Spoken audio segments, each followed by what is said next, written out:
Today, I'm speaking to an entrepreneur that's got a business doing £500,000 a month. With that big turnover, you think everything's going swimmingly. Oh no, sirree. They're struggling with getting paid, cash flow, bringing in more sales, building a pipeline, because their customers only need them once.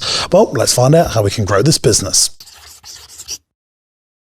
Hello, campers. How are we doing? I knew you were going to do that. For those who are not watching the pod, Jimbo Sinclair has decided he's going to pour some water. Where would you pour the water? Right next to the iPad? No, you wouldn't. Oh, he did. Oh, Jimbo.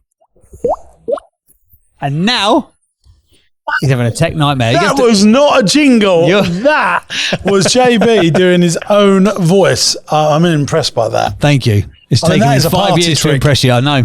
There you go. That sounded so watery. Well done. Do it again. If I was smiling, I can't make the monkey perform. I can't do it. You do it when you're not smiling. Okay. People need to really appreciate that. Okay. We're speaking to a guy called Mark Pratt, who's got a business around project management. Company's called Project Partners, project.partners, if you want to go and check them out on Tinternet. And you heard the intro section correctly. 500,000 squidaroonies every single month in cash flow. But you also heard correctly, some months he's running at a loss and some months he is making a profit because he has cash flow challenges, like a lot of us business owners do. He has got 35 team members. Biggest challenge, just one word, sales. Second biggest challenge, one word, cash flow. Third biggest challenge, focus. Where do you want to be in 1 year's time? Consistently able to win new business rather than it being lumping. He said this to us a couple of times in the pre-chat. I think it's not quite feast and famine, but probably feels like feast and famine really when you've got 35. I think it is feast and famine. Okay, fair enough. It is.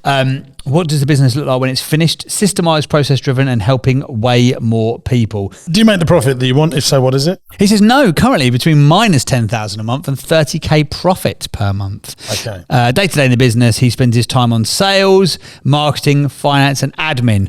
Grrr. So he obviously doesn't like doing the admin stuff. And then he's also got some questions that he would like to ask you as well. We shouldn't be doing admin. No, he shouldn't, should he? Is he As the owner? Business, what's the thing? If you haven't got an assistant, You are the assistant. Absolutely, JB. Look at you, just off the tongue nowadays. That is you. Is that one of your quotes? It's nice. Did you say that for Jim Rohn as well? No. It's an old. If you're not the assistant, you're the assistant. I knew I could get you to join in with it. Can I have my water sound effect now? Yeah, you can. No, I can't do it. See, if I'm put under pressure, if I smile, you can't do it if you smile. It didn't work. That's impressive. I got a mate at school and he could do it without having to do the flicky thing. Wow, that was really impressive. It was that and smoke rings. That was our special skill at school. There we go. What a school you went to.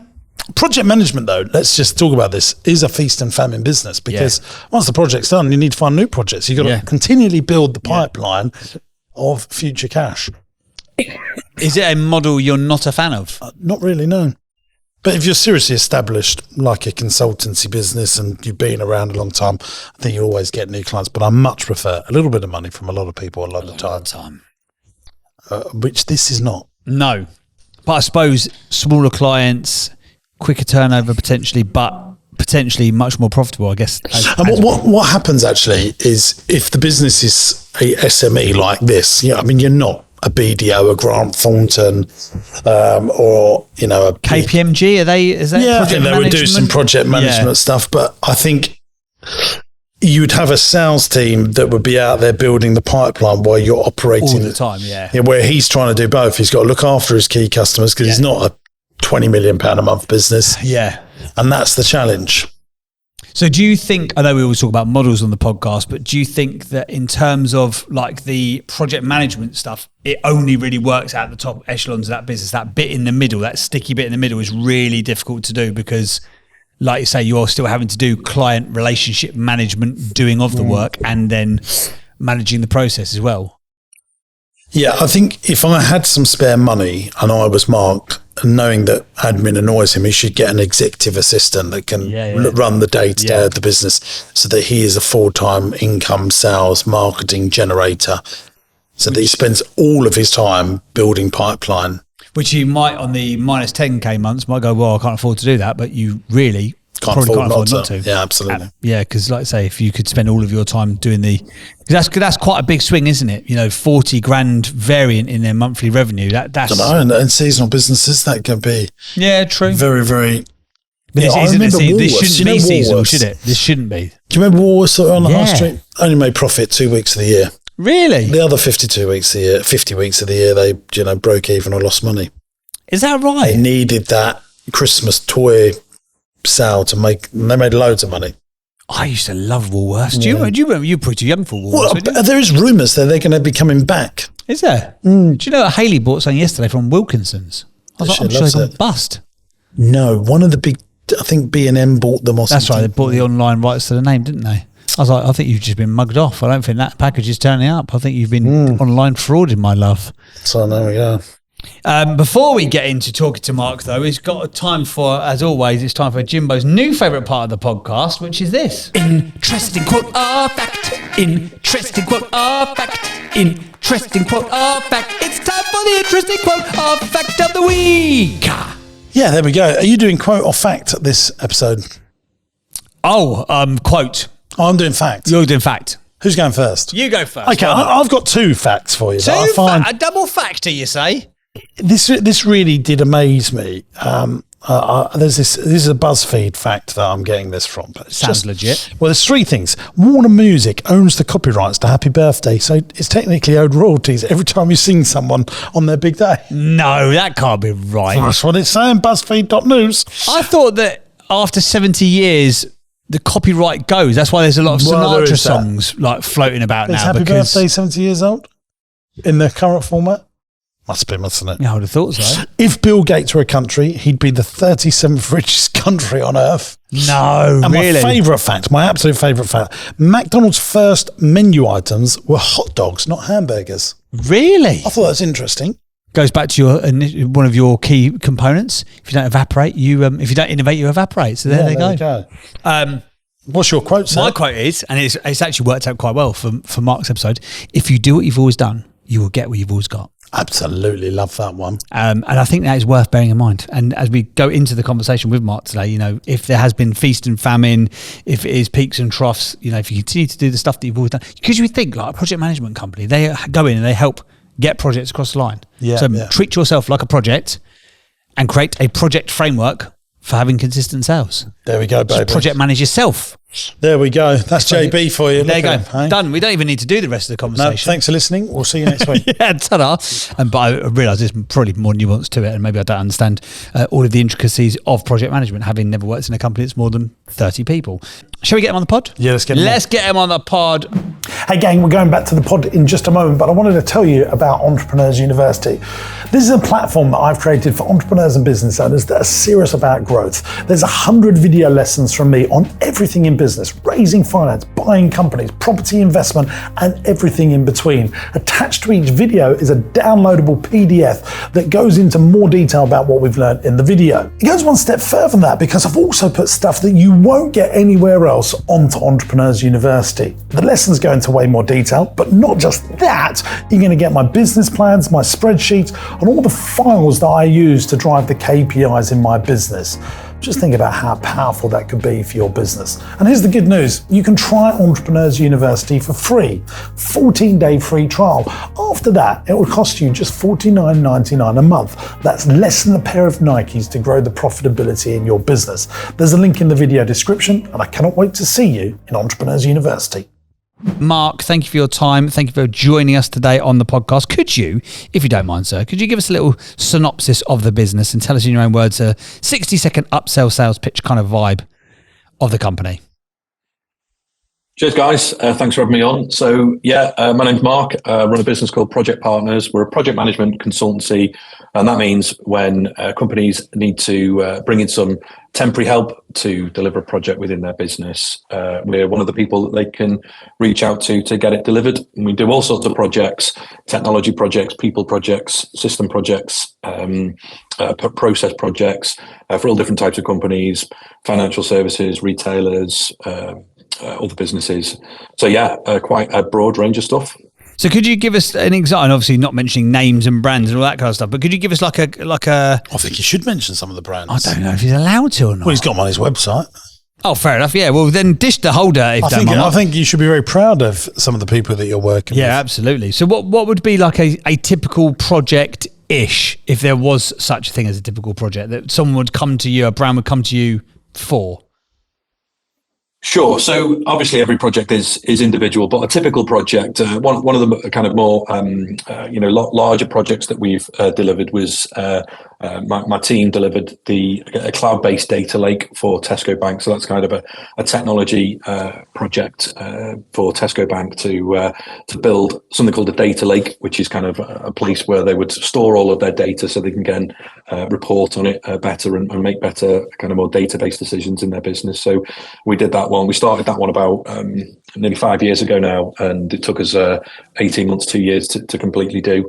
And so, yeah, that's one of the larger projects that we've done. And we do very small projects as well for kind of very small businesses too. But that's one of the larger projects we've done. So explain to us a smaller project. What would that potentially look like? Just so we can get the idea of the scale and the scope of how varied the size and capacity is of stuff you do for companies.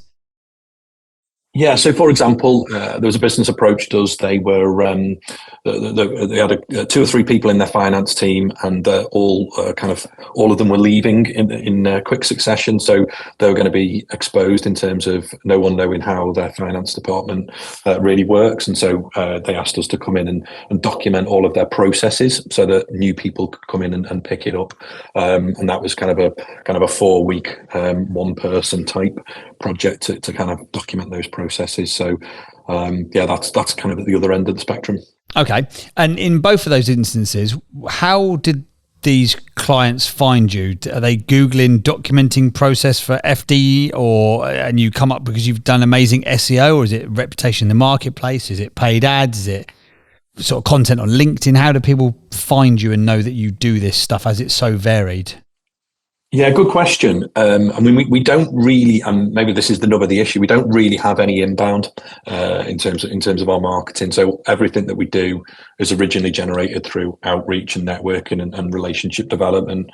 And those relationships start from either cold email outreach, which has been successful for us in the past, more challenging recently, and have also over time built up a reasonable size following on LinkedIn. I've just ticked over 10,000 followers, and so there's a reasonable amount of people starting to know us in the marketplace as people who can deliver this sort of stuff. I just want to say something. I think this website is so professional. Yeah, this is one of the best ones I've ever seen. Yeah, your website, and people need to go and check this out. It looks like a FTSE 100 Google partner trust. I just think it's good. I also, though, I thought it was a marketplace. Yeah, so I thought it was somewhere that you would come for. And I don't mean this in a derogatory way, for like a very, very, very high-end fiver. So if I need to go and find like someone who could be a data analyst, I would find that person. But that is what platform. I think it is as well, isn't it? Is that it as well then, Mark? Because I can hire a business analyst for £625 a day for you. I'll do it for you for £500. Don't bother with him, he's a lot. But is it a marketplace as well? It is a marketplace. What our website doesn't actually 100% reflect everything that we do, and that's something that we are just updated at the moment. So not all of our services are on there. What we try to do with the marketplace side of things is to appeal to a broader audience. So that kind of the most of the specialist work that we do through our kind of network that we develop through the cold outreach, that's not marketplacey type work. That's kind of fixed price contracts that we do. What we're trying to do now to expand our offering is move into that kind of more marketplace. You can browse our resources and kind of buy straight away. So, but yeah, thanks for saying it's a good website. So if someone comes on your website and hires a data engineer for £825 a day, you split that, do you, with the person because you found them the work? Is that right? Yeah, that's right. So there are lots of businesses that kind of act as intermediaries in between one-man bands offering their services, individuals kind of who are freelancing, and like end clients, users, other consultancies, recruitment agencies, things like that. And what we've done is we've tried to kind of well define it. So we say to us, for example, a senior project management has got these capabilities, this length of experience, can do these things, will do these things for you. And for that, this is the price that you should pay. And so we have an internal rate card, so the rate that we would pay to the contractor, and then we have an external rate card, the rate that we charge the client for that person. And how do you get the leads for that? The leads for the people that are doing the work, or the leads for the clients that we are generating? Which one? Both. Is it different for each one? Okay, so yeah, well, the people that we do the projects for, that is the business that we generate through the cold email outreach, and for the through the LinkedIn stuff. That's how we generate our clients, so the people, the end clients that we're going to do the business for. In terms of the people to go onto our platform, the consultants on our marketplace, we basically, again, through our LinkedIn profile, like, encourage people to come and create themselves a profile on our website. And then every time that we have a vacancy, we put a job ad out, and then everybody who applies for that job is encouraged to join the platform as well. So even if they're not successful for this particular job that we've got at this moment in time, they're on our database for future work. So why would somebody come to you and ask you to put a job advert out for them rather than them doing it themselves? Well, typically it starts with them not knowing what they want. Oh, okay. So people don't necessarily have the detailed understanding of the type of resource or how to even get started to deliver a project. So they might have the rough outline of an idea, what they want to try and achieve, but it's not usually that well developed. Nobody internally has got either the time or the skills to kind of write that down properly, because typically these are very, very large projects, hundreds of thousands or maybe even millions of pounds. And so it's not just somebody doing it. It's got to be properly written down, and some governance around it, things like that. So they'll come to us and say, we've kind of got this idea, we need to develop it out, we need to develop something called a business case, which kind of writes down the benefit of achieving this, what we hope to achieve out of it as a business if we do it, and the costs of doing so. And so we start the journey by helping them specify what it is that they're trying to achieve, and then we sort of advise them on, okay, these are the sorts of people that can do it for you or will do it for you. And then we wrap that with like a quality assurance piece. So we're standing behind the service. So if the person that we bring in for them doesn't deliver, that's at our cost. So we've got to swap them out and recover the work and things like that. So we're backing up the quality of the work as well for that kind of the fee that we charge, the intermediary fee that we charge. Gotcha. Okay. Shall we get on to the challenges then? Yeah, I think I've got some things that already I can think of that I think can help. Oh God, do you want to go for them now? Your biggest challenge is sales. I mean, how many tenders are you filling out? In terms of number of tenders, it will vary based upon the number of discovery calls that we've managed to generate. We were generating somewhere in the region of 3 to 5 discovery calls per week. So that's predominantly generated through the cold outreach activity that we do.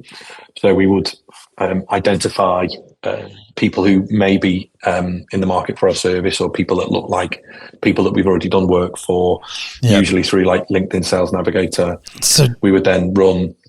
Sorry, James, go on. Yeah, I think so. That's great that you're doing all that stuff. Most people don't do that stuff. But I would be doing, if I'm the NHS or I'm a government contract, I have to put stuff that's over 20,000 out to tender usually for one-off projects. Yeah. And they would, there's these companies like Tenderforce, or a website, you can go on there and you can just type in project management and see what tenders are across the country. And then you can apply for all those tenders. And I would have someone full-time just filling out tenders for the NHS, for secondary schools, for government departments, for local authorities. I mean, that is a no-brainer to me. So it might be the right thing to do. We don't do that currently. We have looked at that in the past, and the the kind of there's two things that have stopped us from going ahead and doing it. One is rates.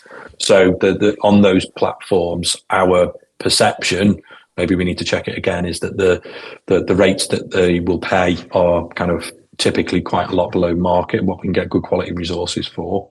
The second thing is around some quite boring tax legislation called IR35, which causes quite a lot of problems in the industry, and that's the ability for someone to be paid as an employee through like PAYE, or as most people in this industry want to do, have their own individual kind of one-man band limited company and charge themselves out in that way.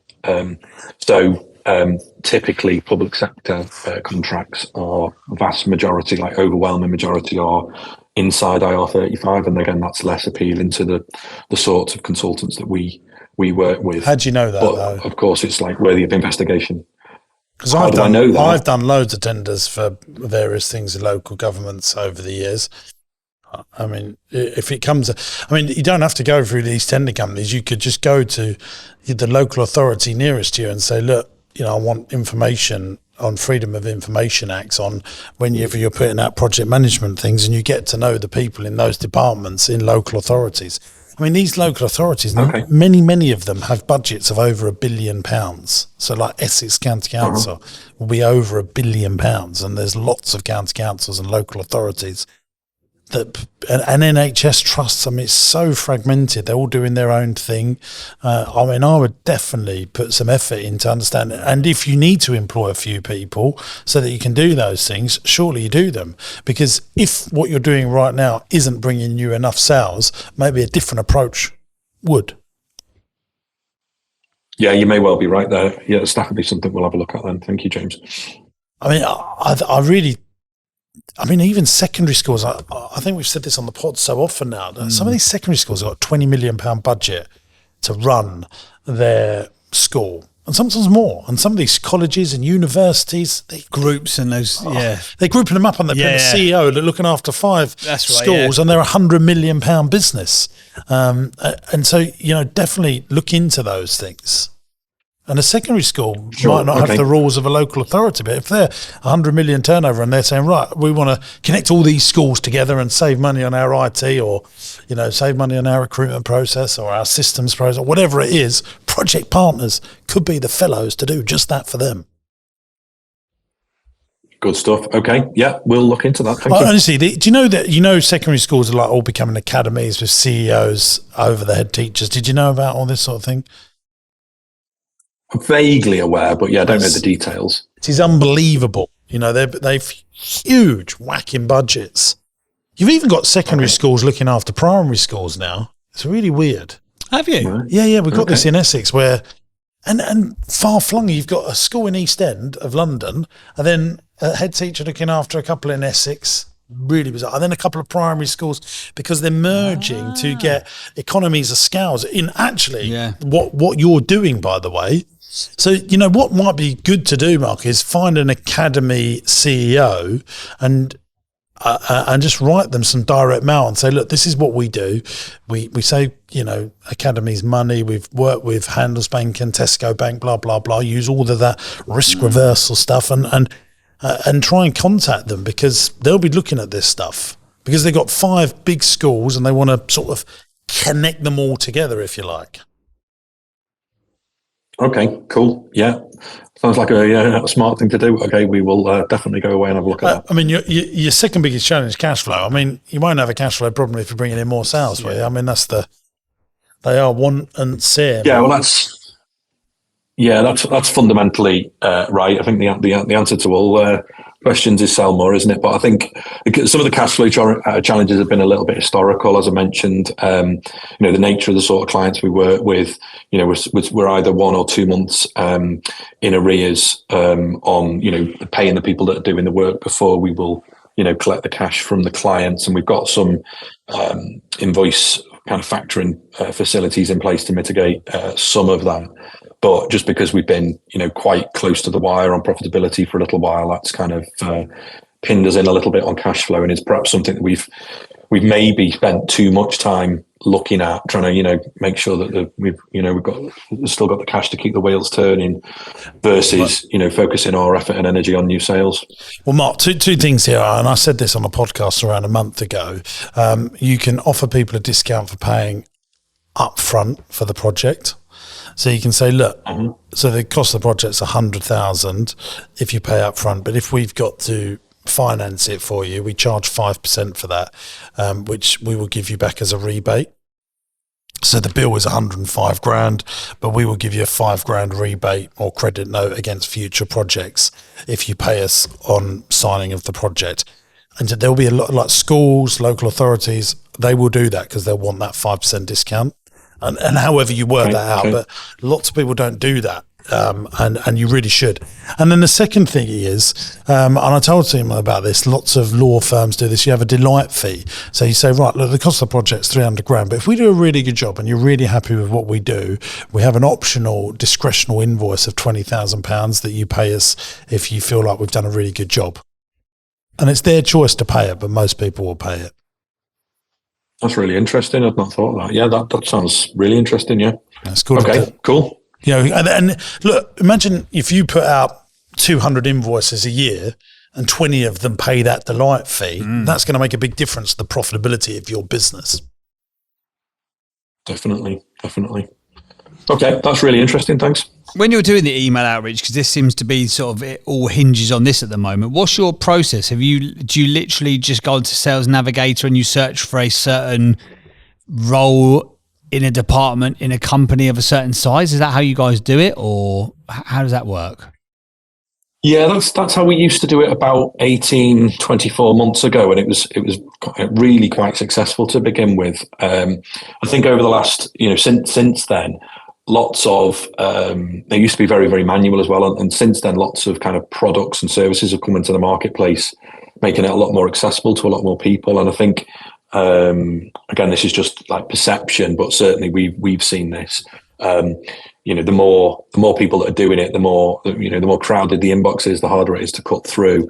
And so our reply rates and call booking rates from that approach have taken a bit of a nosedive, and we've had to kind of work harder and harder and harder, and more detail around it to continue to cut through. So, but fundamentally, the process that you describe around identifying people on LinkedIn Sales Navigator, crafting a message which we hope will resonate with them and getting in touch with them to give it them is that's the fundamental process that we've been following. Okay. I just wonder if there's, and this goes back to one of the things you always talk about, Jimbo, about lumpy mail, if there is a certain sector, like, it's finance, and that you need to be speaking to HR, IT, CTOs, procurement, whoever it might be within that business, if you know that, whether it's worth putting together, because you guys are clearly very, very, very good at branding and marketing. If you put together a lovely sort of even a 6-page brochure that lands as lumpy mail on people's desk, if that would get more cut through potentially. Just an idea. It might be completely a non-starter, especially if people are working hybrid and they don't actually have fixed locations and stuff. But that, I think, as a point of difference in a world of AI automated, you probably get it, especially if you've got a good following on LinkedIn. How many times does somebody add you as a contact and then 2 seconds later it's like, oh, hi, insert name here, we do this thing, we would love to talk to you about it. It's just so hard to cut through in that standard way. But that lumpy mail thing still really, really works, but only obviously at the sort of scale that you're looking at, if you know the exact sort of role and department, I guess, or else you're just chucking mail and money at a big head office. Shall I tell you how I resolve this? Mark, I just want to get involved. This was my business. That's what I try and think about when we're doing this pod. Think, what would I do if this is my business? We need more leads and more people to realise that we need you. And they might not realise that you could be the egg that lays the golden goose on repeat. So I would do a direct mail campaign to, like JB says, the chief technology officers, the FM managers in biggish businesses or organisations that are managing millions of pounds worth of revenue. And you say we do a audit system recalculation, or good headline where you say, look, we'll come into your business. You pay us £5,000 to go through some of your big systems and your projects to see how we can save you money. And if we can't save you money, and we produce a report that shows how we can save you this money, if we can't, we give you that money back. So you go into a local authority, you go into a local council and say, look, we'll charge you £5,000. We'll sit and review all your systems and processes. We will write you a report that will show you how you can save tens of thousands of pounds. If we can't find them savings for you, we give you the money back, or you don't have to pay us. And if we can find those savings for you, love that. You have to pay us. And so you will sit down with their chief technology officer, the planning department, and you will pay some of your 500, 800, whatever people a day to go in, and they'll have to write a big report. And, banks ask, this is how Grant Thornton, BDO, and, these big top 10 accountants, they make so much money off of this stuff. And they go, you should do this, this, and this. And they go, okay. And we could do it for you. And then that's the great news for you. That is exactly the great news for you, is you can say, and this is how much it will cost to implement this project that we recommend, this project we recommend, and that will transform this business. That's what I would do. That's really interesting. I love the direct mail, the lumpy mail approach as well. I think. But what I've just said there. Sorry, let me say it one more time. What I've just said there, it could bring in millions of pounds worth of work for you. And it's such a good idea that you should probably employ a salesperson or a customer relationship business development director to go and meet local authorities. You can go, first things first, you've got 300 companies that have used you before, Tesco Bank, Handelsbank, and all them amazing people the people that you've done work for before, and you offer this audit service to them. If they are delighted with what you've done them before, a lot of them are going to go, if we don't save us money, we don't have to pay you. Yeah, well, when can we start? Yeah. And you'll know probably when you've worked with them, you think, God, that bit that they've done there is just stupid. So inefficient. Yeah. And then, you can build these, and then that's building a massive pipeline for you. Yeah. Because you've already worked with these people. Love it. Yeah. Okay. I think, look, if you've got any questions, ask them. But I think we've given you quite a lot there to go and implement. And I don't want to just muddy the water with more, unless you've got some direct questions you'd like to ask. Yeah, there is just one specific question. It's kind of trivial, but it is a bit of a blocker because what was mentioned just before about kind of the hybrid side. So in the like schools, local authorities, I can well imagine that we'd be able to get hold of people quite easily, direct mail, because the nature of the work is that they're on site. But for some of the other businesses that we work with, in the banking sector, the retail sector, a lot of the operational staff that we would want to try and get in touch with are hybrid kind of and remote. And so it's just any tips or techniques you've seen or anybody else has used to land a piece of direct mail so it kind of succeeds in that kind of hybrid remote scenario. Do you know what I mean by that? Yeah, I mean, look, I'm talking about direct mail, but really you want to find out who the people are and find out where they are. And do you know what? I think in your business, just 10 good customers could make a huge difference to the profitability. If you had 10 good customers on repeat, we're not then thinking we've got to reach 1,000 people. But what most people don't do is think about who they are, where they are, and actually write down their names. So you say, right, we want these 10 academies, these 10 local authorities, this is the job title. And you write down the 10 people, and you can find those 10 people on LinkedIn. And then you would just send it to local authority. You would send it to the school. And then you would message them on LinkedIn. But if this is my business, where I would be starting with my idea is the people that you do know, that you've already done work for, that you've already invoiced and put money in your bank account. And that is the winner chicken dinner, in my opinion.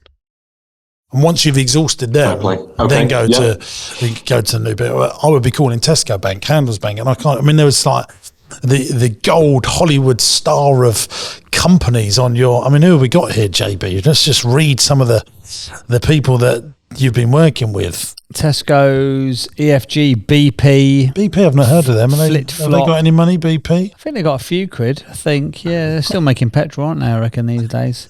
Foundation home loans, today, Takeda. Yeah, there's some absolute hitters here, isn't there? Yeah. DFS. Pay UK.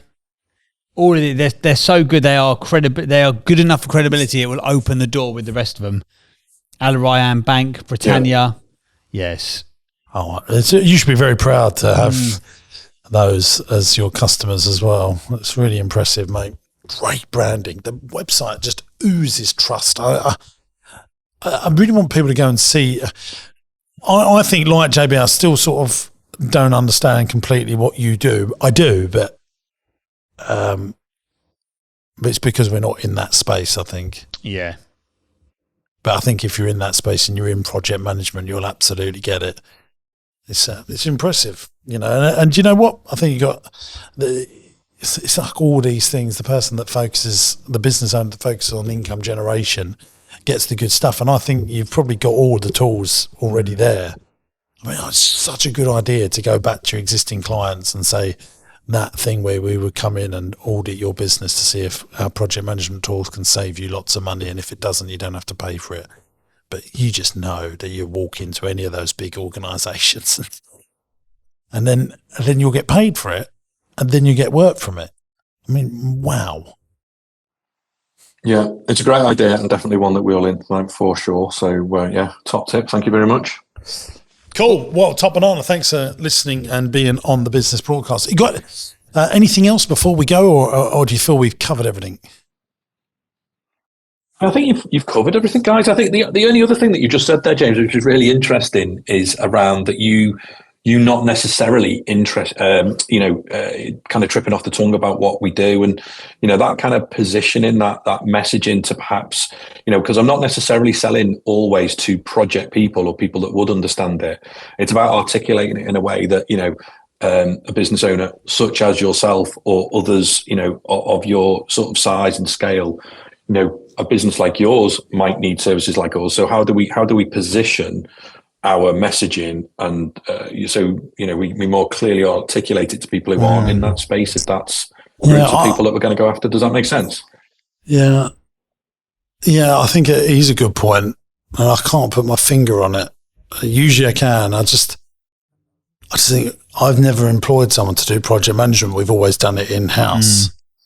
And I have a team that do all my project management in-house, and sometimes we're entrepreneurial. I don't think you really want to go after entrepreneurs. You want to go after people that are spending other people's money. Yeah. Because entrepreneurs are tight. Okay.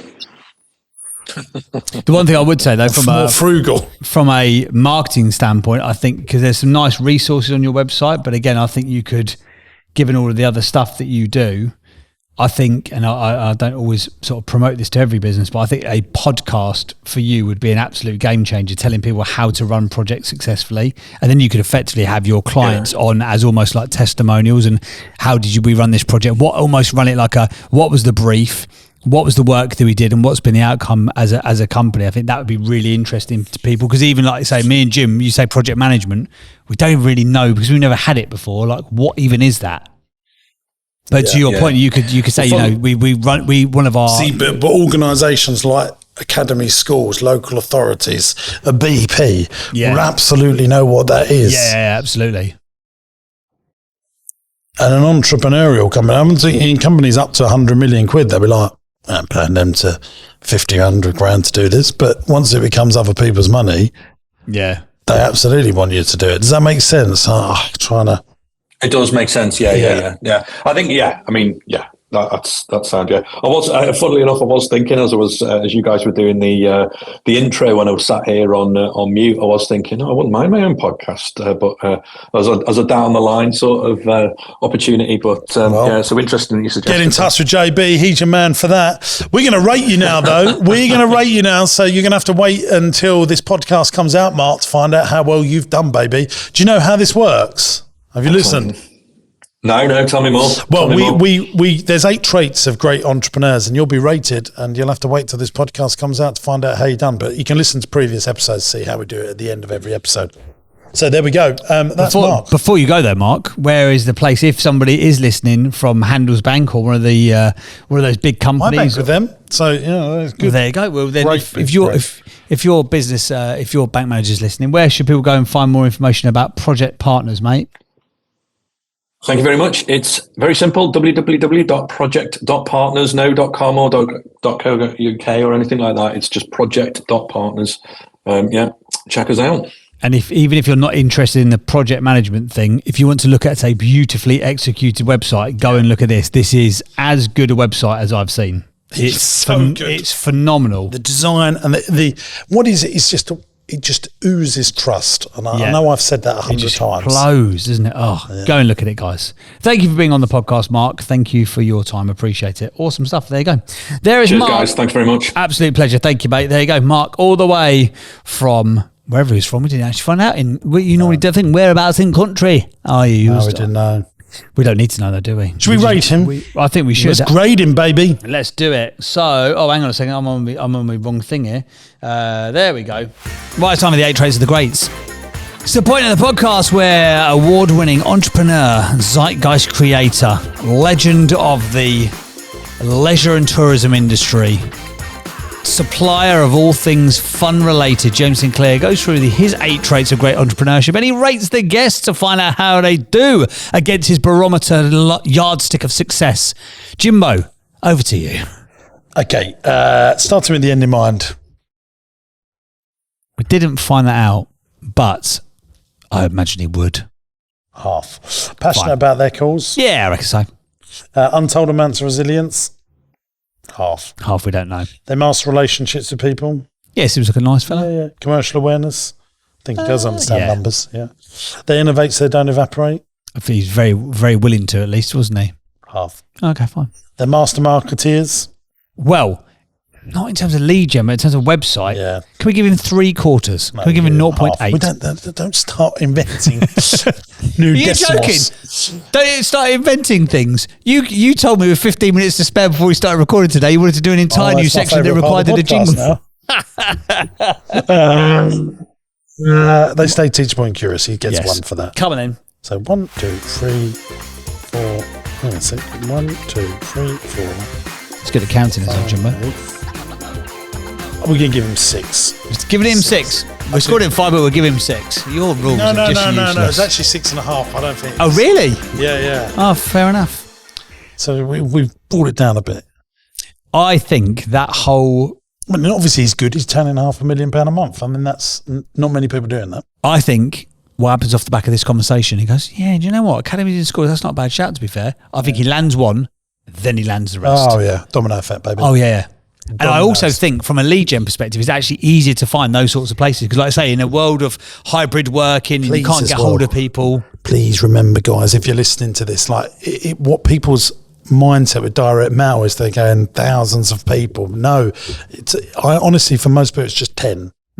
For him, probably 5. Yeah. 5 good customers, change the game. Yeah, absolutely. And everyone thinks, I'm going to send out 130,000 pieces of direct mail. No, you probably 5 or 10 pieces. Yeah. To the right people. To the right people, yeah. Really well thought out, personalised letters give you a massive return on investment. Absolutely. If you've enjoyed today's episode of the podcast, please feel free to let us know. Leave a comment if you're watching on the old YouTubes. And if you're listening on Apple or Spotify, feel free to leave us a 5-star review. Don't bother leaving us anything other than 5 stars. We don't accept it. We only accept 5-star reviews here on the podcast.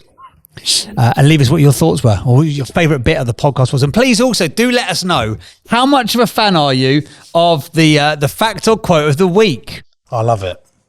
It's my favourite part of the pod now. If you do like it, leave us a thumbs up.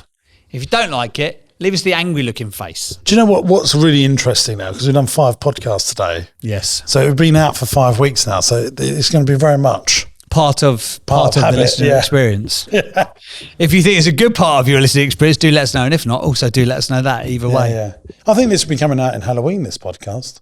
That's a happy Halloween to everyone. Probably will be, wouldn't it? You do a pumpkin patch and all that. That's what we should do. We should do a podcast at a pumpkin patch. There you go. He keeps saying this, but he forgets things like internet make these podcasts happen. And only if you do it in this way.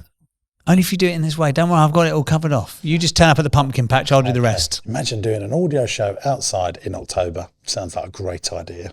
Bye, everybody. Thanks for watching today, gang. I hope you enjoyed the show. Now, look, we're looking for some great businesses to come on the podcast. If you've got challenges, but you're desperate to grow your business and you can't necessarily work out how to do it on your own, you'll be a perfect candidate to come here on the podcast. It's absolutely free to come on the show. Go to my website, jamessinclair.net, and there's a podcast button. Click on the podcast button, fill in the application form, and we'll do our very best to get you on the show and try and grow your business. If you're loving the podcast, make sure you subscribe to the channel by clicking here. And why not give this one a watch? I think you'll like it.